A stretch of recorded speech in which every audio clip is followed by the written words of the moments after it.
At 70, I thought I was ready for anything, but there's one decision I deeply regret: having major surgery. At the time, it seemed like the only path to a healthier life. I believed them, but the reality was nothing like what I'd imagined. Before the surgery, I was full of a cautious optimism. Dr. Ramirez, with his kind eyes, assured me, "Eleanor, you'll be back on your feet quickly. This is about giving you a new lease on life." My daughter Sarah squeezed my hand, her presence a solid comfort. "We'll be right here with you, Mom," she promised. I believed them. I truly did. I imagined a few weeks of gentle recuperation, then back to my garden, my books, my life. But the moment I woke up, the fog of anesthesia lifting, a sharp, unexpected pain seized me. Every shift, every breath was a struggle. The first few days weren't about getting back on my feet, but about simply existing, grappling with limitations I hadn't anticipated. It was then, amidst the beeping machines and the sterile air, that a chilling thought began to take root. That's when it hit me. I had believed all the comforting words, but once I was truly 20 into recovery, lying there, feeling utterly helpless, I realized the reality was nothing like I had imagined. It wasn't just about a wound healing or a body mending. This journey, this recovery, was something far more profound. I know many of you might be thinking about major surgery, whether for yourself or a loved one. Maybe you feel it's the safest path. But before you take that step, I want to share 6 hard truths I wish someone had told me. Because the truth is, recovery isn't just about convenience. It changes everything. And once you start, getting out isn't as simple as you think. Stay with me, because these insights might surprise you and could be exactly what you need to hear. Truth number 1. Losing my independence. The biggest shock after my surgery wasn't the pain or the sterile hospital room or even the unfamiliar faces of nurses. It was the sudden, overwhelming realization that I had lost control over my own life. Before, I had my routines. I decided when to wake up, when to eat, and how to spend my day. But in recovery, my time was no longer my own. Everything ran on a schedule dictated by others, a recovery schedule. One hadn't chosen. Want to reach a book on the top shelf? Forget it. You'll need help. It was a stark contrast to the self-sufficient life I'd always known. Simple decisions, the ones you never even think about, started feeling like monumental privileges instead of basic choices. I remember one morning, just a week after coming home, I needed to shower. A basic human need, right? But I couldn't do it alone. My daughter Sarah, bless her heart, had to help. The vulnerability, the feeling of her hands assisting me with something so intimate, it was humiliating. I didn't want her to see me like that. Later that day, I tried to make a simple cup of tea, but my hand shook so much I nearly spilled the hot water. Sarah had to step in, gently taking the kettle from me. I looked at her reflection in the window, seeing my own blurred, dependent image beside hers. It wasn't just about the physical limitations, it was the erosion of dignity, the quiet acceptance that my body wasn't entirely mine anymore. The hardest part was realizing that once you give up your independence, even for a necessary recovery, getting it back is an uphill battle. I saw it happen to others too, in the physical therapy waiting room. There was a man named Arthur, probably a few years older than me, who had hip surgery. When I first met him, he was insistent, "I'll be walking on my own in no time." He'd refuse help, stubbornly pushing his walker. But as the weeks went by, I watched him slowly surrender. He started letting the therapist do more for him, letting his daughter fetch his water, letting the aides push his wheelchair. One day I saw him slumped, waiting, and I asked how he was doing. He just sighed. "It's just easier this way, Eleanor. Less pain, less fuss." And that's the danger, isn't it? When things are made easy, when help is always available, you start to lose the fight. You adapt because you have to. But in the process, you start losing yourself, losing the drive to be fully independent again. If you're considering major surgery, especially as you get older, ask yourself, are you truly ready to give up the small freedoms that make life yours? Are you prepared for the possibility that your daily routines will be dictated by your recovery, not your desires? Because once those small freedoms are gone, once you become accustomed to a new level of dependence, you'll miss them more than you ever thought possible. You'll have to fight harder than you expect to reclaim even a fraction of your old autonomy. Don't underestimate the profound impact on your sense of self. Truth 2. Feeling forgotten. After major surgery, the initial outpouring of support was wonderful. My daughter Sarah visited daily, friends called constantly, and my mailbox was full of well wishes. But as the weeks turned into months, the world outside kept moving without me. The visits slowly dwindled. The calls became less frequent. I found myself looking out the window, watching cars go by, feeling a profound sense of detachment.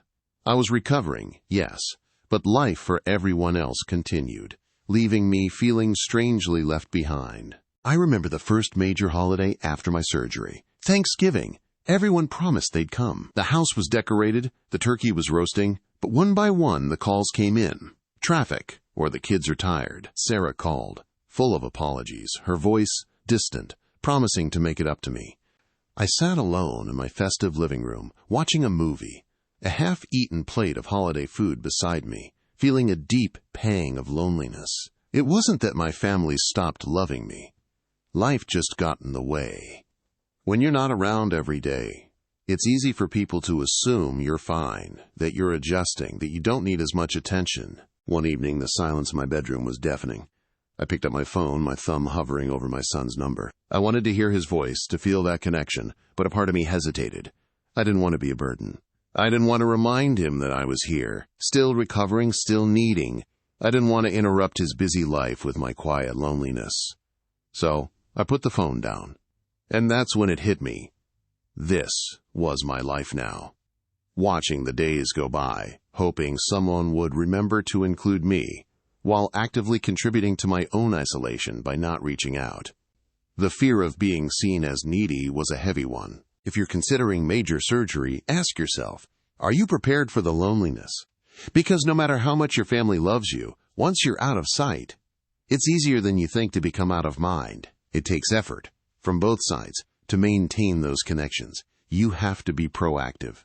Think about how you'll stay engaged, how you'll communicate your needs without feeling like a burden, and how you'll build your community of support.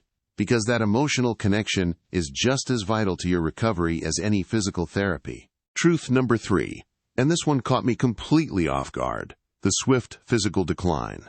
Before my surgery, I was doing quite well for 70. I wasn't running marathons, but I was active. Daily walks, gardening, even a bit of dancing. I had my routines that kept me moving. Then came the recovery, and with it, the initial relief. Meals brought to me, everything within reach. No need to stand for long. It felt like rest, a well-deserved break. But what I didn't realize was that the less I did for myself, the weaker I became, almost overnight. I remember one afternoon just a few weeks after coming home. I wanted to get up from my favorite armchair to grab a book from the shelf. It seemed like such a simple act, something I'd done thousands of times, but my legs felt like lead, stiff and unresponsive. I gripped the armrest, gritting my teeth, trying to push myself up. A wince of effort escaped me. The muscles I had spent years maintaining, the ones that carried me through my life, felt like they were disappearing faster than I ever expected. It was a shocking realization. My body, which I thought I knew so well, was betraying me, and not because of the surgery itself, but because I had stopped using it. Getting up from a chair, walking across the room, even just standing for a few minutes, these began to feel like chores, Herculean efforts. The frustration was immense, a quiet battle fought within my own home, within my own skin. And it wasn't just me. I saw it happen to others in physical therapy. There was a woman named Alice, 78, who had a knee replacement. She walked into the clinic with a cane, determined to get back to her bridge club. But after a few months, I noticed she wasn't walking as much. Then she started relying more heavily on a walker.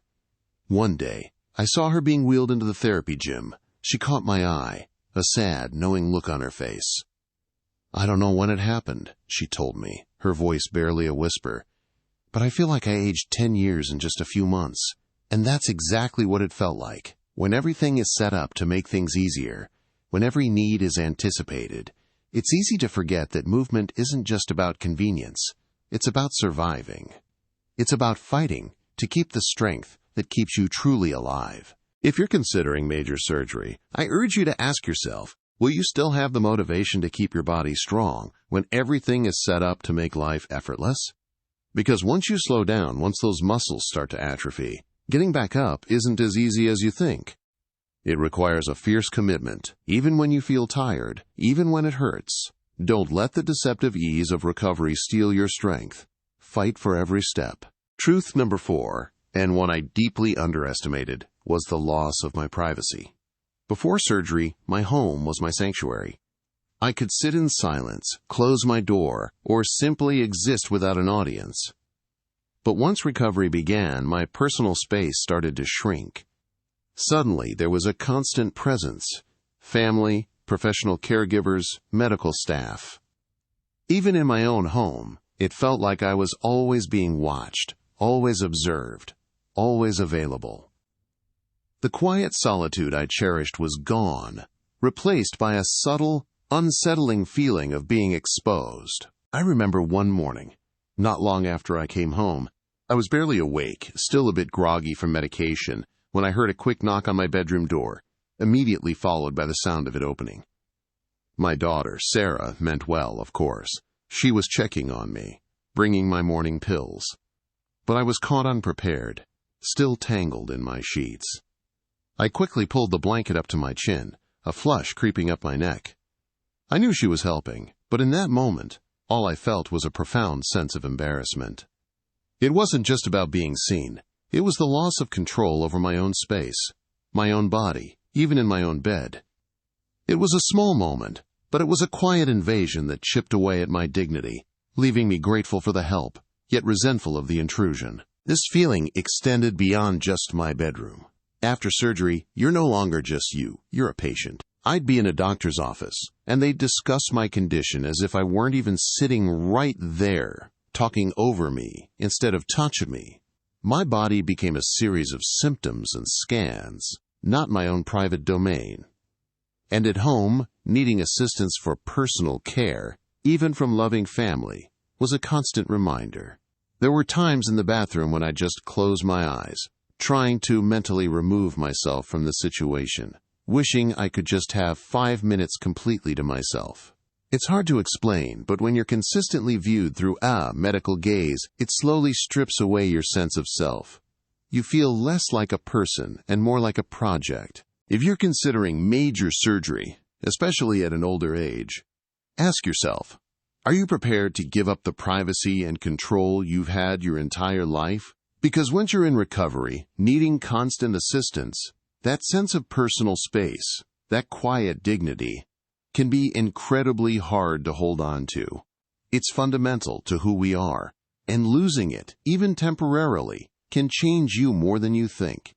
Think about how you'll communicate your needs, set boundaries, and fight to maintain those small pockets of privacy that keep you feeling like yourself. My 5th hard truth about recovery, and one that sneaks up on you like a silent thief, is the unexpected financial strain. Before my surgery, I honestly thought my insurance would cover most of it. I'd paid into it for decades, after all. But once the recovery began, the bills started coming in. Not just for the surgery itself, but for everything else. Therapies, specialized equipment, even small modifications to my home. It wasn't just physical recovery I was navigating. It was a financial drain I hadn't prepared for. Every envelope felt like another small chip out of my future. I remember one afternoon, staring at my bank statement on the computer screen, my heart sinking with each line item. There was the co-pay for physical therapy, the rental fee for a special bed, the cost of the grab bars in the bathroom that insurance deemed non-essential. Then came a hefty bill for a week of in-home nursing care that wasn't fully covered. It was a constant stream of unexpected expenses, each one small on its own, but together they were draining my savings faster than I could have imagined. I even called my daughter, Sarah, one evening just to talk it through. "Mom," she said gently, "everything just adds up, doesn't it?" She was right. It wasn't one big expense, but the relentless nickel and diming that left me worried about my future solvency. I used to feel secure, but now, a quiet anxiety began to hum beneath the surface of my recovery. I saw this worry in others, too, especially in the support group I eventually joined.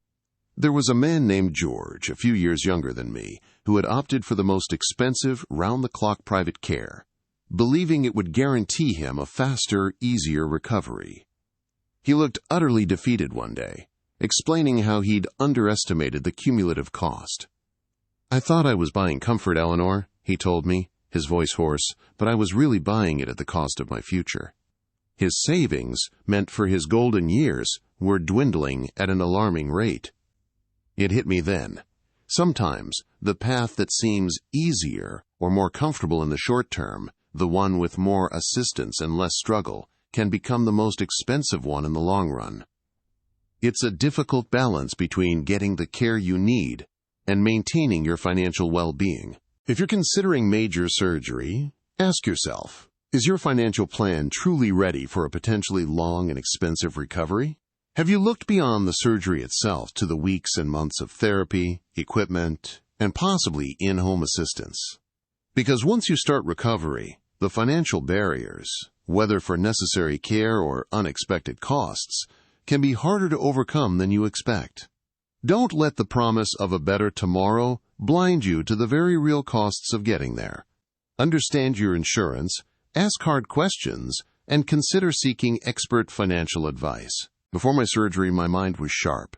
I prided myself on my memory, on keeping up with current events, on being able to dive deep into a good book. But after the operation, something shifted.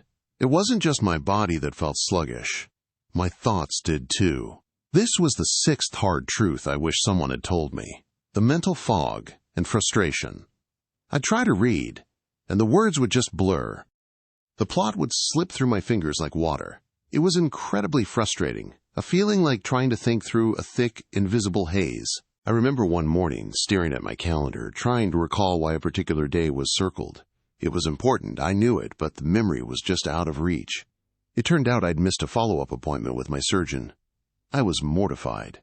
And it wasn't an isolated incident.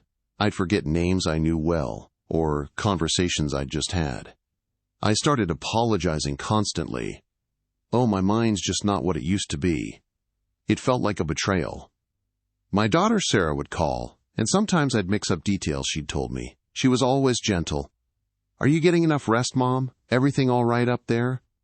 Her concern was sweet, but it just made me feel even more anxious about this new, slower version of myself.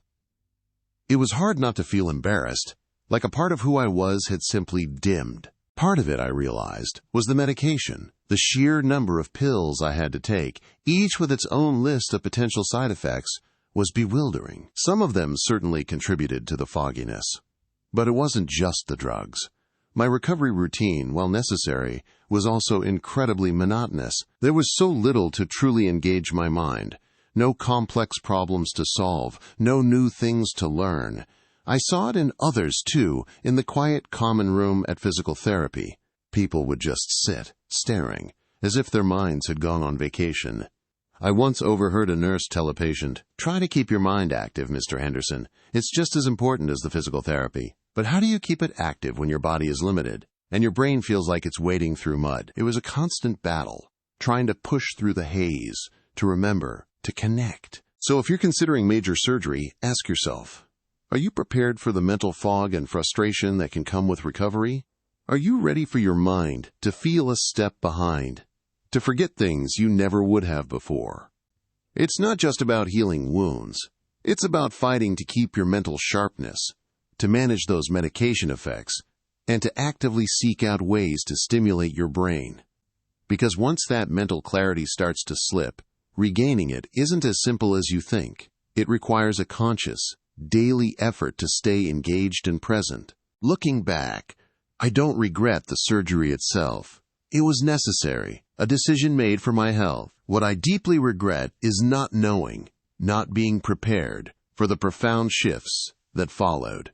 I walked into recovery expecting to mend, to heal, but what I found was a journey that slowly challenged my independence, brought on unexpected loneliness, accelerated my physical decline, chipped away at my privacy, strained my finances, and even clouded my mind with a frustrating fog. These 6 truths weren't just hurdles. They were foundational changes. But understanding them now, I realize the fight isn't just for physical recovery. It's about holding on to who you are, to what truly makes life yours, for as long as you can. So if you're facing a major surgery or caring for someone who is, please ask the hard questions. Don't just accept the promises of comfort. Dig deeper into the realities of recovery. Explore every option for support, for maintaining your autonomy, for protecting your financial and mental well-being. Because the life you have today, your routines, your independence, your choices, is worth fighting for. It's worth holding on to for as long as you possibly can. Thank you for joining me today. I truly hope these truths help you or a loved one make more informed decisions. I'd love to hear from you. Leave a comment below and share one thing you learned and how you plan to use it. If you found this video helpful, please like, subscribe, and share. Your support helps me keep sharing these important stories.